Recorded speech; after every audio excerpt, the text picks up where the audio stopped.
नमस्कार दोस्तों, सुभाष की बात में हम करेंगे कि दरअसल ये चुनाव का साल है और जब चुनाव का साल आता है तो बहुत सारे लोगों को लगता है कि जो जो मांगना है मांग लो। दरअसल कहीं ना कहीं चुनाव के नज़दीक आते आते लोगों को लगता है कि जो सरकार है वो उदार होगी और अगर उसको अगले चुनाव में जाना है तो हमारी मांगे मान लेगी। और ऐसा पिछला अनुभव ही कहता है कि सरकारें अधिकांश मांग जो है वो चुनाव के समय मांग लेती है। तो बहुत लंबे समय से जो कर्मचारी संगठन अलग अलग आंदोलन कर रहे थे उसमें से कुछ संगठन लगातार जो है वो धरने पे बैठे हैं, आंदोलन कर रहे हैं। इसमें सबसे जो बड़ा एक संगठन है पटवारी संघ, राजस्व पटवारी संघ, वो पिछले 25 दिनों से हड़ताल पर है। अब पटवारी जो है वो हमारी प्रशासनिक इकाई का ऐसा महत्वपूर्ण हिस्सा है कि जिससे अभी जो भी सरकार योजना ला रही है, अगर वो बेरोजगारी भत्ता देना चाहती है या किसानों को अभी खेती के लिए किसी भी प्रकार की सहायता देना चाहती है, तो चाहे स्कॉलरशिप का मामला हो, एडमिशन का मामला हो, चाहे किसानों को लोन लेने की बात हो, हर चीज में कहीं ना कहीं पटवारी की भूमिका है। क्योंकि जितने प्रमाण पत्र चाहिए, चाहे जाति प्रमाण पत्र चाहिए, चाहे आपको सीमांकन करवाना हो, बंटवारा कराना हो, नामांकन कराना हो, तो अलग अलग तरह के जितने प्रमाण पत्र हैं वो कहीं ना कहीं उससे सब लोग जुड़े हैं। सरकार सोच रही थी कि पटवारी वापस आ जाएंगे, पर पटवारी हड़ताल से वापस नहीं आए। तो सरकार ने अंत में देखा कि जब ये पटवारी अपनी हड़ताल से वापस नहीं आ रहे हैं तो सरकार ने एस्मा लगा दिया। एस्मा का मतलब ये है कि यदि आप अपने काम पर नहीं, आप सरकारी काम की अवहेलना कर रहे हैं, आपको हम गिरफ्तार कर सकते हैं। पटवारियों का कहना है कि आप हमसे चर्चा करते तब आप इस तरह के आदेश निकालते, आपने बिना चर्चा करके आप ये एक तानाशाही है। अब सवाल है कि पटवारी किस तरह की मांग कर रहे हैं, वो भी हमको देखना पड़ेगा कि पटवारियों की मांग क्या है। इस बीच में हम देख रहे हैं कि इस राज्य में दिवंगत शिक्षकों की विधवाएं जो हैं वो अनुकंपा नियुक्ति के लिए 6 माह से धरने पे हैं। प्रदेश पटवारी संघ वेतन विसंगति दूर करने, सीनियरिटी के आधार पर पदोन्नति करने, विभागीय नियमित परीक्षा आयोजित करने, संसाधन और भत्ता, स्टेशनरी भत्ता और मुख्यालय में निवास करने की बाध्यता खत्म करने की बात कर रहा है। अभी सवाल यह है कि मुख्यालय में रहने की बाध्यता खत्म करना। सरकार चाहती है कि पटवारी अपने मुख्यालय में रहे, क्योंकि पटवारी सिर्फ आम जनता को काम है, तो इसलिए चाहते हैं कि गांव में जहां पटवारी की पदस्थापना है ग्रामीण आसानी से उनको ढूंढ सकें। पर अधिकांश पटवारी गांव पे नहीं रहते। अभी हर आदमी को शहर में रहना अच्छा या शहर के पास रहना अच्छा लगता है।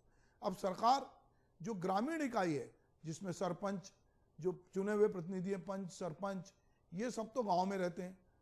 ग्राम सचिव को भी गांव में रहना चाहिए, कोटवार को भी गांव में रहना चाहिए, पटवारी को भी गांव में रहना चाहिए। जो कहना चाहिए कि जो सरकारी तंत्र की निचली इकाई है जिसको गांव में रहना है, जिसकी नौकरी इस बात की है, अब वो कह रहे हैं कि हमको गांव में रहने की बाध्यता खत्म करो। तो सरकारी लोगों को मुख्यालय में रहने की एक बाध्यता है और जब वो मुख्यालय से बाहर जाते हैं तो उनको सूचित करना पड़ता है। इधर छत्तीसगढ़ अधिकारी कर्मचारी फेडरेशन जो है, वेतन विसंगति, कर्मचारी अधिकारियों के केंद्रीय कर्मचारियों की तरह महंगाई भत्ता, आवास भत्ता और पिंगवा कमेटी की जो रिपोर्ट है वो अब तक जो लागू नहीं की गई है, 4 स्तरीय पदोन्नति मान का जो मुद्दा है, इसको लेकर लगातार वो धरना भी दिए हैं, ज्ञापन भी सरकार को दे रहे हैं। प्रदेश पंचायत सचिव संघ जो है पंचायत सचिवों के शासकीकरण की मांग कर रहा है।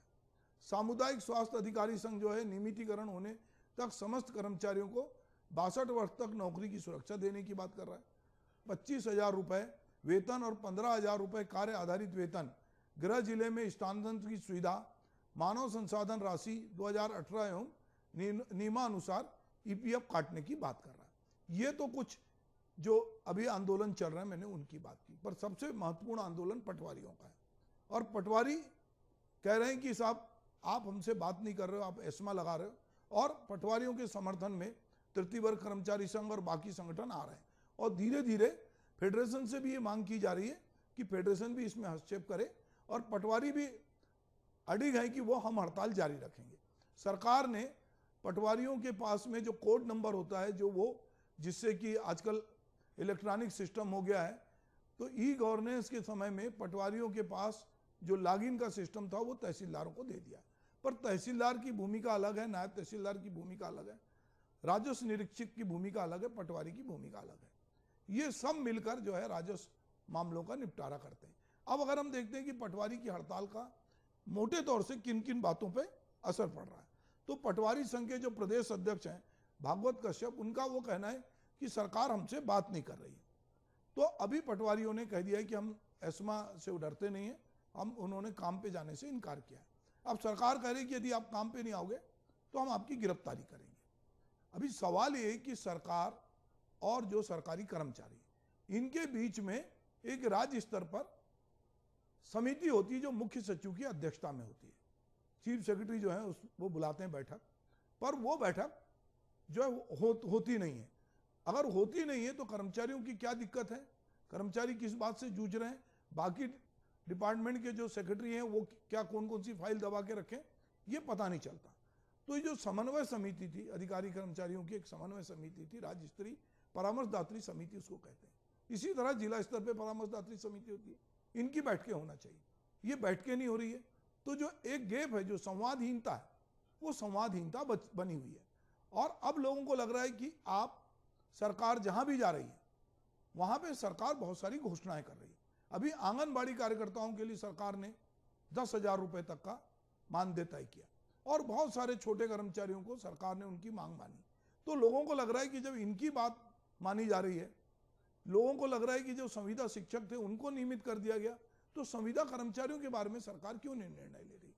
तो हर कर्मचारी को लग रहा है कि जो मेरी लंबित मांग है, अगर ये चुनाव का समय है और मैं सरकार से मांग करूंगा या मेरा संगठन मांग करेगा, तो सरकार इसको मानने के लिए बाध्य होगी और एक प्रेशर बनाने की कोशिश है। तो हम देखते हैं, चाहे कर्मचारी संगठन हो, चाहे अन्य संगठन हो, चाहे वो समाज के संगठन हो, सब चुनाव के समय एक प्रेशर क्रिएट करते हैं। और चूंकि सरकारें भी जो हैं, जब नई सरकार आने वाली होती है तो जो पार्टी अपना घोषणा पत्र बनाती है, जिसको आजकल जन घोषणा पत्र कहते हैं, उसमें भी वो बहुत सारे वादे करती है। अभी इस बार प्रधानमंत्री ने जब एक बार रेवड़ी कल्चर कहा था दिल्ली में, तो इसको लेकर पूरे देश में बहस चली और ये मामला सुप्रीम कोर्ट तक भी गया। तो सरकारें बहुत सारी सुविधाएं देने की बात करती है, वो बिजली बिल हाफ करती है, वो किसानों का ऋण माफ करती है, वो किसानों के लिए, गरीबों के लिए बहुत सारी चीजें देती है, क्योंकि एक लोक कल्याणकारी राज्य अपने राज्य के लोगों के लिए बहुत सारी सुविधाएं देता है। अब धीरे धीरे ये कल्चर पूरे देश में विकसित हो गया है कि सरकारें, चाहे वो जनता की मांग हो या उनको सत्ता में आना हो, वो बहुत सारे वादे करती हैं और वादे करके वो उसको अपने घोषणा पत्र में शामिल करती हैं और फिर जब वो चुन के आती हैं तब उन पे ये दबाव होता है।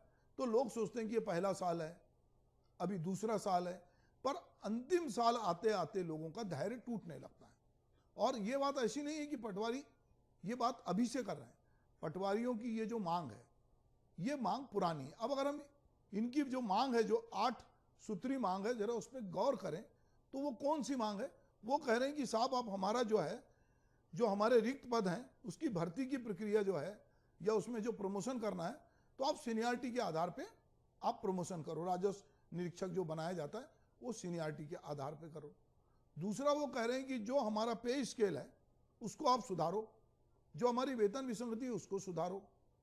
वो कह रहे हैं कि अब हमको स्टेशनरी लगती है, उस स्टेशनरी का भत्ता दो। अभी पटवारी, हम ये नहीं कह रहे हैं कि पटवारी, सारे पटवारी जो हैं उनको लाभ मिलता है, या सारे पटवारी अगर वो हड़ताल कर रहे हैं तो कहीं ना कहीं उनकी जरूरत होगी। पर ये भी देख रहे हैं कि पटवारी का पद जो है इतना महत्वपूर्ण हो गया है, जैसे जब से राज्य बना और जमीनों की कीमत जब अनाप शनाप बढ़ी, तो या सरकारी जमीनें कम हुई, तो जो बहुत सारे भू माफिया हैं, जो बिल्डर हैं, जिनको जमीन का लेन देन है, उनका बिना पटवारी के काम नहीं चलता। भुइयां जैसा ऐप भी आया, ऑनलाइन बहुत सारी चीज भी आई, पर अभी भी लोगों को पटवारी पे आश्रित होना पड़ता है। तो सवाल ये है कि सरकार एक तरफ कह रही है कि वो पेपरलेस गवर्नमेंट बनाएगी, कामकाज ऐसा करेगी कि सारे कामकाज बिना जाए ऑफिस में हो जाए, पर अभी भी जिन कामों के लिए पटवारी की जरूरत है, जिसके लिए सरकार को ये एस्मा लगाना पड़ा कि भाई आप रिक्त पदों पे भर्ती की प्रक्रिया कर रहे हो, सरकार जानती है कि यदि हम नियुक्ति नहीं देंगे तो चुनाव में इसका असर पड़ेगा। और सरकार ने इसको आरक्षण नियम जो था, जिस सुप्रीम कोर्ट से जब ये बात आई, क्लियर हुई, तो उन्हें सरकार धड़ाधड़ विज्ञापन जो है, इस कदर विज्ञापन निकल रहे हैं नियुक्ति के, पर उसकी जो प्रक्रिया है, या तो उस प्रक्रिया को सरल करो, या पटवारी जो हड़ताल पर हैं उनको वापस बुलाओ, पर हो ये रहा है कि सरकारी विभागों में तालमेल का अभाव है और जो ई गवर्नेंस की बात है वो पूरी तरह से लागू नहीं हो रही। अभी भी लोगों को पटवारी के यहाँ चक्कर लगाने पड़ते हैं, सरकारी दफ्तरों में चक्कर लगाने पड़ते हैं, और जब किसी व्यक्ति के हाथ में चीजें होती हैं तो वो व्यक्ति अपने अनुसार, यदि काम जल्दी करना है तो करेगा, या उसको जान पहचान हो, ऊपर से कोई फोन कराए, या उसकी मर्जी पे हो। तो बहुत सारा काम सरकारी लोगों की मर्जी पर है। तो सरकारी संस्थानों के प्रति भी लोगों के मन में एक आक्रोश होता है। जो बेरोजगार हैं उनको लग रहा है कि अच्छा, हम बेरोजगारी हमारी दूर होती, सरकार ने अभी बड़े दिन तक तो एक तो आरक्षण के कारण पोस्ट नहीं निकली, अब निकली है तो हम भर नहीं पा रहे हैं।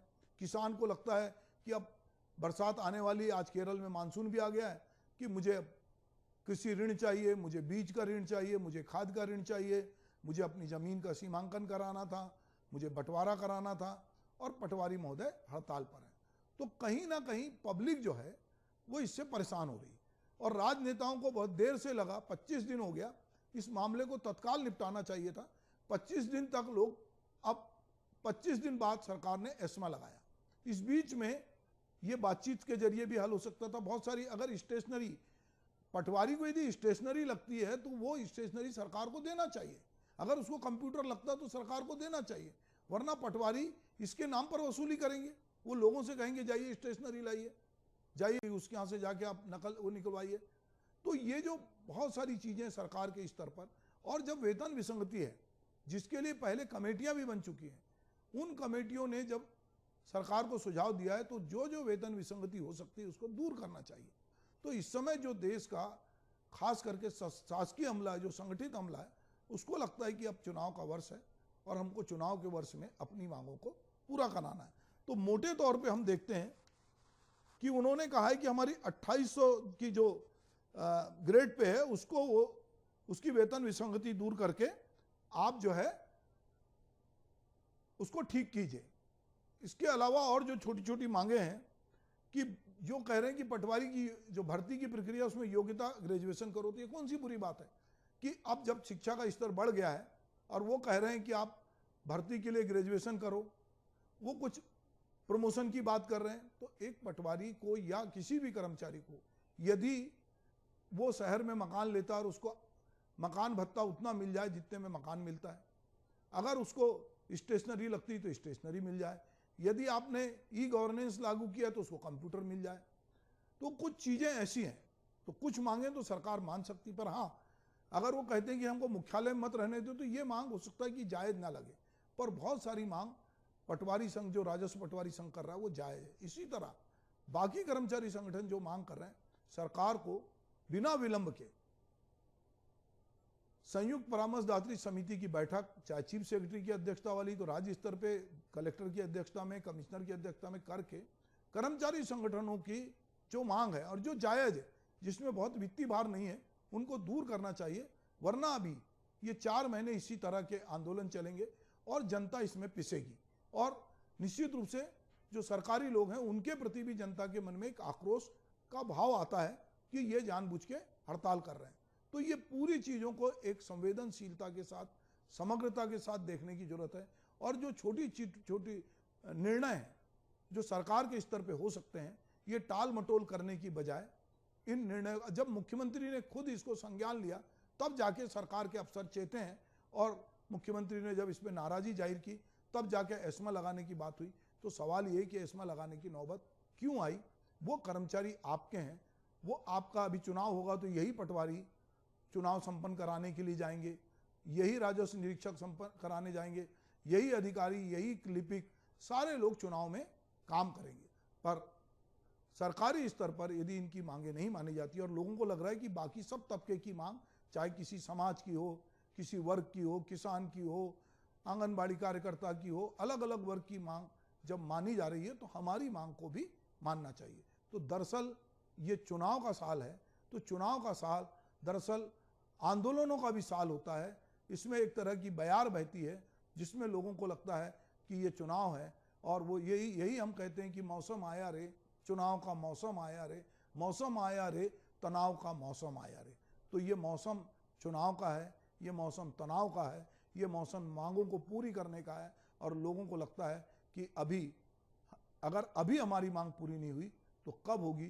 तो हम यही उम्मीद करते हैं कि पटवारी और सरकार आपस में बैठेंगे और ये जो एस्मा लगा है ये वापस होगा, पटवारी अपने काम पे लौटेंगे और बाकी जितने संगठन भी इस समय तंबू लगाकर हड़ताल कर रहे हैं उनकी बात भी सरकार सुनेगी। जो मानने लायक मांग है वो मांग मानी जाए। अधिकारी कर्मचारी फेडरेशन भी इसमें हस्तक्षेप करेगा और बाकी संगठन को भी इसमें बात करनी चाहिए। जिस स्तर पर हो बातचीत के जरिए ये हल होना चाहिए, आम जनता इससे हलाकान ना हो, ये सबको देखने की जरूरत है। नमस्कार।